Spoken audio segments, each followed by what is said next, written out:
ദൈവം അബ്രഹാം അപ്പച്ചനെ പ്രസാദിച്ചു. ദൈവം അബ്രഹാം അപ്പച്ചനെ ഏറ്റവും അനുഗ്രഹിക്കുകയും ചെയ്തു.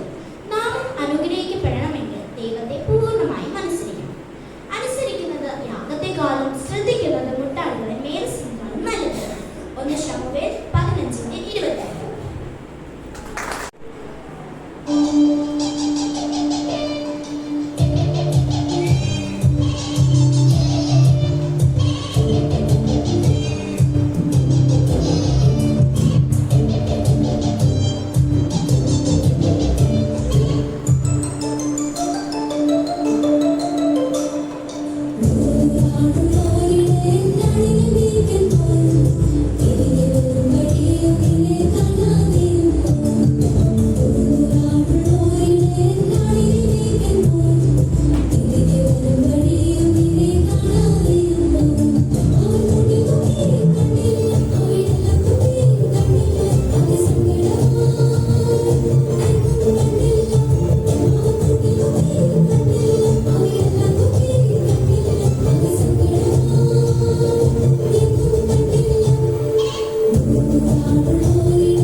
मेरे यीशु रहता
വാക്യങ്ങൾ എല്ലാവരും അത് വായിക്കും. എല്ലാവരും കഴിയുക. ഞാൻ വായിക്കുന്ന വാക്യങ്ങൾ എല്ലാവരും അത് വായിക്കണം. അതില് ആവർത്തന പുസ്തകം 32-ാം അധ്യായം 1-2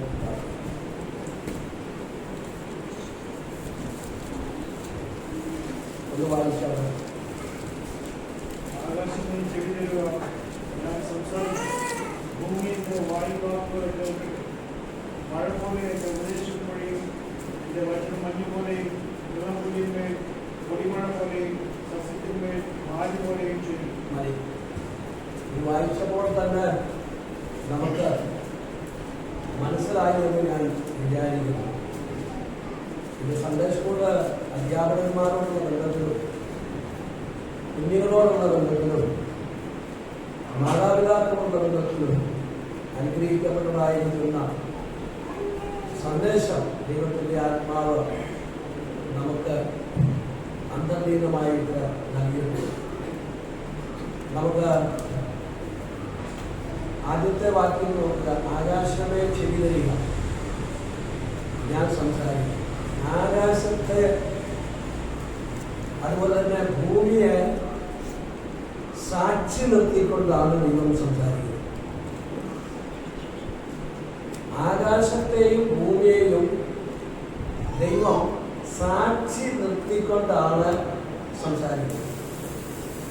യെശയ്യാവിന്റെ പുസ്തകത്തിലേക്ക് വരുമ്പോൾ അതിൻ്റെ 1-2 1-ാം അധ്യായത്തിന്റെ 2-ാം വാക്യത്തിൽ ആകാശമേ കേൾക്കുക, ഭൂമിയെ ചെവി തരിക, യഹോവ അരുളി ചെയ്യുന്നു. അവിടെ ദൈവത്തിന്റെ വചനം പറയുമ്പോൾ ആകാശത്തെയും ഭൂമിയെ സാക്ഷി നിർത്തിക്കൊണ്ടാണ് പറയുന്നത്. അപ്പോൾ ദൈവത്തിന്റെ വചനത്തിന്റെ പ്രാധാന്യത എത്ര വലുതാണ് എന്നുള്ളത് ചൂണ്ടിക്കാണിക്കുകയാണ്. അതാണ് ഭൂമിയെ എന്റെ വായിൽ വാക്കുകൾ കേട്ടിട്ട് 66 പുസ്തകങ്ങളും ദൈവത്തിന്റെ വായിൽ വാക്കുകളാണ്. ഈ 66 പുസ്തകങ്ങളും ദൈവത്തിന്റെ വായിൽ വാക്കുകളാണ്. എന്നിട്ട് അടുത്ത് പറയുകയാണ്, ഞാൻ വിശദീകരിക്കുന്നില്ല, ആ വാക്കുകളെ കേൾക്കട്ടെ. മഴ പോലെ എന്റെ ഉപദേശം പൊഴിയും. എങ്ങനെയാ പൊഴിയുന്നത്? മഴ പോലെ എന്റെ വചനം പൊഴിയും. മഴ എന്തിനാ? സസ്യങ്ങളെ വളർത്തുന്നതിനായിട്ടാണ്.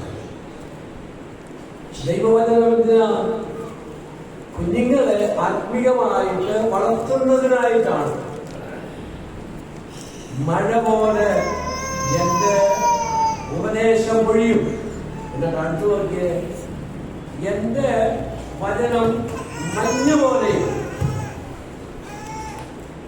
മഴ പോലെ അവന്റെ വചനം പൊഴിയും. എന്നിട്ട് അടുത്ത് പറയുകയാണ് മഞ്ഞ് പോലെ. മഴ വളർത്തുന്നു, മഞ്ഞെന്ത് ചെയ്യുന്നു? മഴ വളർത്തുന്നു, മഞ്ഞെന്ത് ചെയ്യുന്നു? മഞ്ഞ് ഫലം നൽകുന്നു.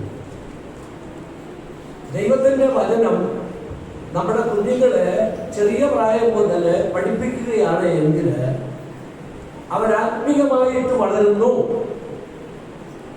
അവരാത്മീയമായിട്ട് വളർന്നു കഴിഞ്ഞാൽ ഫലം നൽകും. അവർ സഭയ്ക്കും കുടുംബത്തിനും ദേശത്തിനും ഒക്കെ പ്രയോജനമായിട്ട് തീരും. അടുത്തത് സൺഡേ സ്കൂള് അധ്യാപകർ ശ്രദ്ധിക്കണം. എന്താണ് എന്റെ ഉപദേശം? മഴ പോലെ എന്റെ ഉപദേശം പൊഴിയും, എന്റെ വചനം മഞ്ഞ് പോലെയും ഇളമ്പുല്ലിന്റെ മേൽ പൊടിമഴ പോലെ. നോക്കണേ, എത്ര ശ്രദ്ധേയമാണെന്ന് അറിയാമത്. ഇളം പുല്ലിന്മേൽ പൊടിമഴ പോലെ. ഈ ഇളം പുല്ലിന്മേല് വലിയ മഴ പെയ്താലോ? ഇളം പുല്ലിന്മേല് വലിയ മഴ പോയാലോ പെയ്താലോ അത് നശിച്ചു പോകും. പക്ഷെ ഇളമ്പുല്ലിന് ആവശ്യമായത് എന്താണ്? എന്താ? പൊടിമഴയാണ്. ആ പൊടിമഴ അതിന് കിട്ടുമ്പോഴാണ് അത് തഴച്ചു വളരുന്നത്. സൺഡേ സ്കൂൾ അധ്യാപകന്മാരെ ശ്രദ്ധിക്കണേ, കുഞ്ഞുങ്ങളെ പഠിപ്പിക്കുമ്പോൾ വലിയവരെ പഠിപ്പിക്കുന്നത് പോലെയല്ല.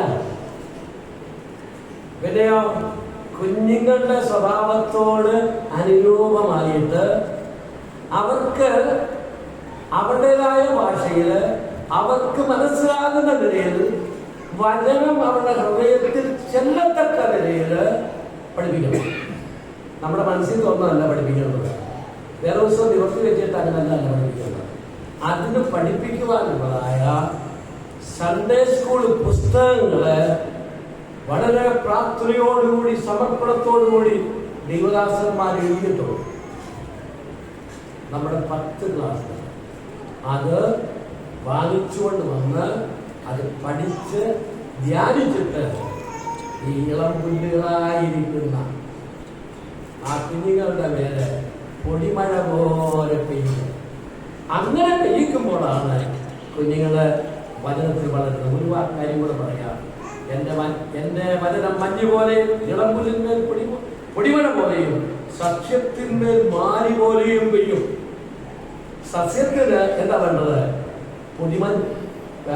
പൊടിമഴയല്ല, പിന്നെയോ മാരിയാണ്. മാരി ഇളമ്പുലിന്മേൽ വീഴാന് അത് നശിച്ചു. എന്നാൽ സസ്യത്തിന്റെ മേലെ അത് മഴ പെയ്തു കഴിഞ്ഞാൽ അത് തഴച്ചു വളരാൻ ഇടം. അപ്പോൾ പ്രായമുള്ളവർക്ക് കുഞ്ഞുങ്ങളെ അഭ്യസിപ്പിക്കുന്നത് പോലുള്ള അഭ്യാസമല്ല, വലിയ കട്ടിയായിട്ടുള്ള വചനം പറഞ്ഞു കൊടുക്കും. അതിലാണ് സഭയിലെ ദൈവം ശുശ്രൂഷകന്മാരെ ആക്കിയിരിക്കുന്നത്. സൺഡേ സ്കൂളുകളിൽ കുഞ്ഞുങ്ങളെ പഠിപ്പിക്കുന്നതിന് ചെറിയ കാര്യമൊന്നുമല്ല, അത് ഏറ്റവും വിലപ്പെട്ടതായ കാര്യമാണ്. ആ കുഞ്ഞുങ്ങളെ മനസ്സിലാക്കുന്ന നിലയിൽ ദൈവത്തിന്റെ വചനം പഠിപ്പിക്കണം. നാം വായിക്കുന്നുണ്ട്, വചനം നമ്മുടെ കാൽമതിയും പ്രാദേശിക പ്രകാശവുമാണ്. വചനത്താലാണ് വളരുന്നത്, വചനത്താലാണ് ഫലമുള്ളവരായി തീരേണ്ടത്. ദൈവം നമ്മെ സഹായിക്കട്ടെ. അടുത്ത പ്രോഗ്രാം